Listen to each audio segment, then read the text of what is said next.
Hi everyone, welcome back. So now let's continue with our program options videos. So we just did the general program options and I showed you how the patient list comes up and how the other tabs will populate, including the patient and statement remainder balances will also show up.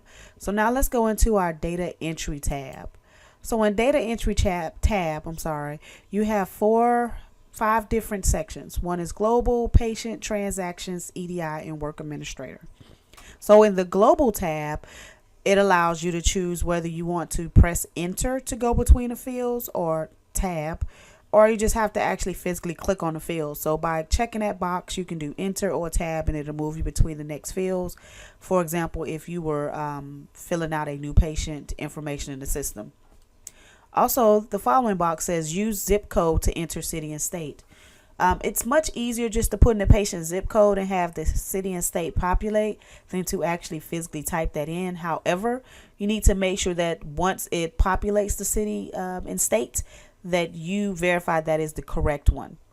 Now, suppress UB04 fields. The only reason that box will need to be unchecked is if you're doing hospital billing and you're using this software in a hospital setting or for hospital billing in any avenue. UB04 is the hospital billing form. It's different from CMS 1500 form, which is more for clinic and doctor's offices, but the UB04 forms populates different fields in the system that you would have to fill out. So if you're not doing hospital billing, I repeat, if you're not doing it, please make sure this box is checked. If not, you'll be kind of confused by the additional fields. Number of diagnoses. Many people do not know where to find this or how to find this. It is under File and Program Options, Data Entry tab. The number of diagnoses you put in this field will allow how many diagnoses to show up in your transaction screen. You can now put a maximum of 12 diagnosis codes on your claim form. Does it mean that you will use all 12? No. But you do have the opportunity to put 12, and 12 is accepted by the insurance companies. So here will be where you will change it. So for example purposes, I'm going to change this 4 because 4 is typically the standard, and I'm going to change this to 8. And that way I'll show you what it looks like when it populates 8 diagnosis fields. The next section is called patient. So here is where you decide whether you want to use numeric chart numbers or if you want to use alphanumeric. Now, if you use numeric chart numbers and you already have paper charts in your office, make sure that they coincide. Numeric chart numbers, the system will automatically create them. Preferably, I like to leave that box unchecked because I prefer they do it the way that you're taught in school, with the first 3 of the last name, first 3 of the first name, and then it may be a number. The system will automatically create that if you do not have this box checked. Automatically format your social security number. So we do know that our social security number is 9 digits. So what it happens, instead of you having to put in the hyphens and setting it up correctly, it will actually format it for you. Using quick entry for new patient and using quick entry for edit patient. So for those of you who like shortcuts, if you have these boxes checked, you can easily pick F8 from any screen and it'll bring up a new patient information tab, so you can fill that in. You can pick F9 from any screen and it'll bring up the patient list, and you can choose a patient and allow you to edit the patient. Now this patient quick entry default. Here you would have to actually set this up if you want to use it. So you notice if you have not preset it up, it will show you blank. You can actually go click the magnifying glass. It'll tell you that there's no records to search. You would have to actually go into your quick entry box, which I'll show you where that is, and create a patient quick entry default code if you would like to use that. The next section is transaction. So if you're using document numbers like attachments and things of that nature, if you click this box, it will create the document numbers automatically. Say for example, you're attaching something to a patient record. Maybe they brought in some x-rays or some documentation and you scanned it into the system. It will automatically create a document number for each of those documents. Forced payments to be applied is basically the system will not allow you to exit out of that patient's record without applying all payments that you've entered. This is excellent. This is great because I've worked with doctors where there have been thousands, hundreds of thousands of dollars that were not applied. They were basically entered in the system but not applied to the patient's account. So it looked as if patients owed vast amount of money. So when this is checked, it will give you a alert and it will not let you exit out of that patient's record without applying the payment that you entered. Very important to keep that checked. Multiply units times amount. This is also important. So if you have a procedure that was done maybe 4 times, each procedure is $10. The system will automatically multiply that out and then your total will be $40. If you do not have that check, it will do it as a single and then you could possibly be losing money that you're sending over for processing for claims. Auto create tax entry, meaning if you're utilizing tax in your practice, whether it's 8.25, 7%, or certain items you're taxing, then this will automatically create that tax entry for you if you want that. Using serialized super bills. So some offices have super bills or encounter forms that print out the codes on them, and the doctor basically has to just check off what codes or what procedures they performed and write the diagnosis codes. Using serialized super bills will allow those super bills to line up in number order.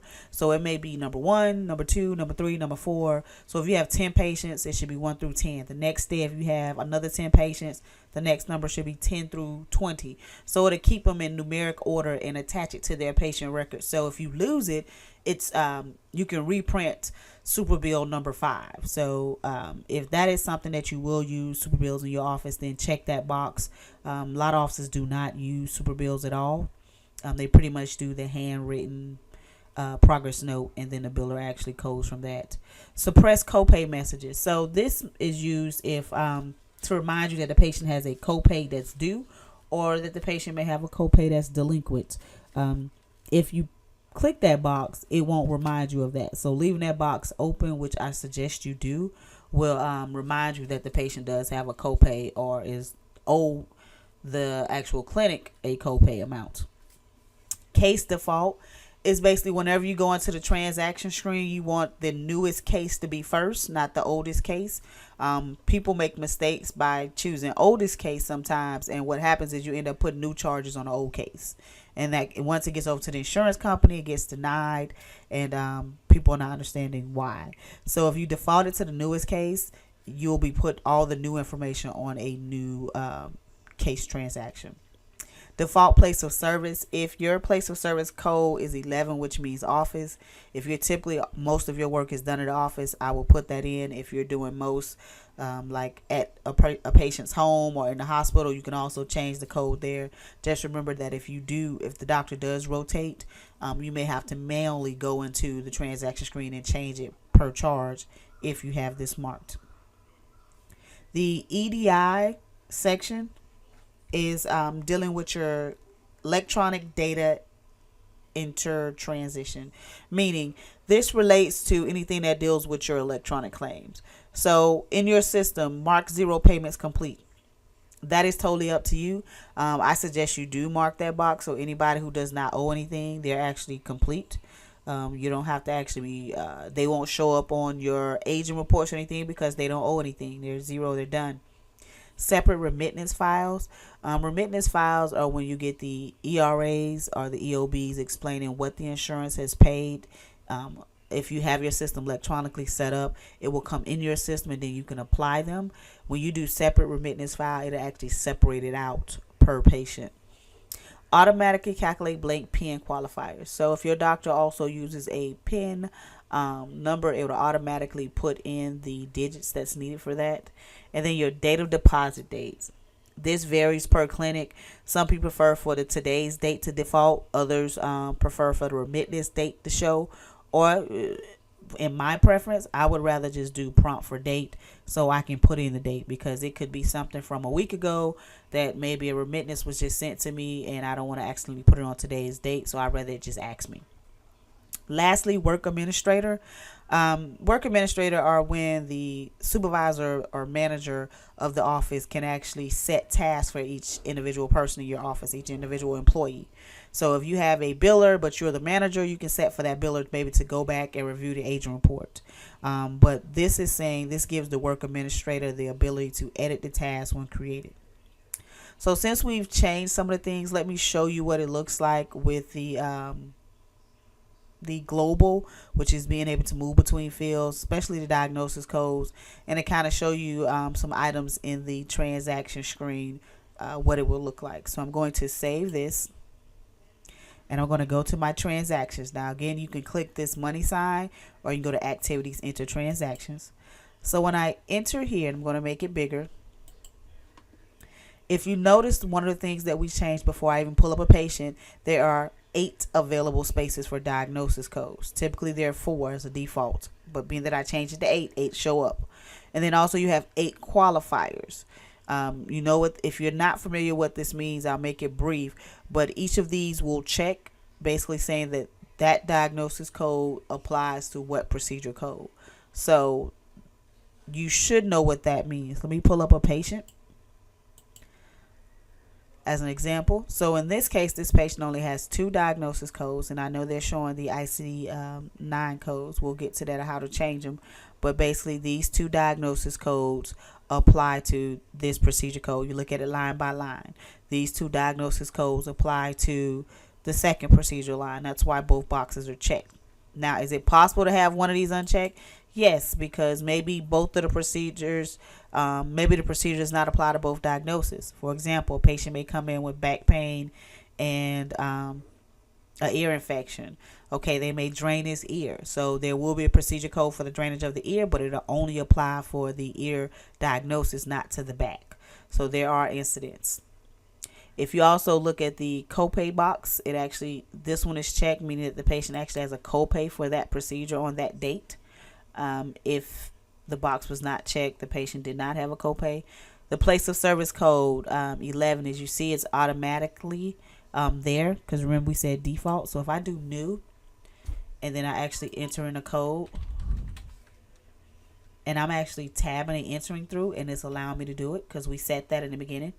Diagnosis codes defaulted, and if you notice, the place of service code defaulted to 11 no matter what. So let me show you something else, because we marked that the payments must be applied before we can leave the screen. So I'm going to go in here. This patient is Medicare, so I'm going to choose Medicare as a payment. And for this, so I'm going to choose, and then I'm going to try to apply a payment, and I'm just wants to show you how it will not allow you to leave without applying. So you see it's in red. So I'm going to try to save the transaction, and it tells me that the patient has a copay. So this is the prompt that comes up if you have that suppress copayments unchecked. So I'll do okay. And then I'm trying to exit the screen. No transaction has been changed or saved. And if you notice, I did not apply that payment, so it's still in red. Still in red. And if I try to close, it says that all payments must be completely applied before continuing. So it will not let you exit out until you have applied that payment. So I'm going to delete this payment so that I can go out the screen. And it's telling you that you're removing that payment.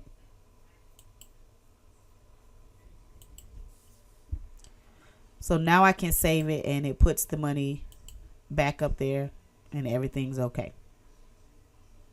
Stay tuned for the next video. We'll go into our next tab of program options.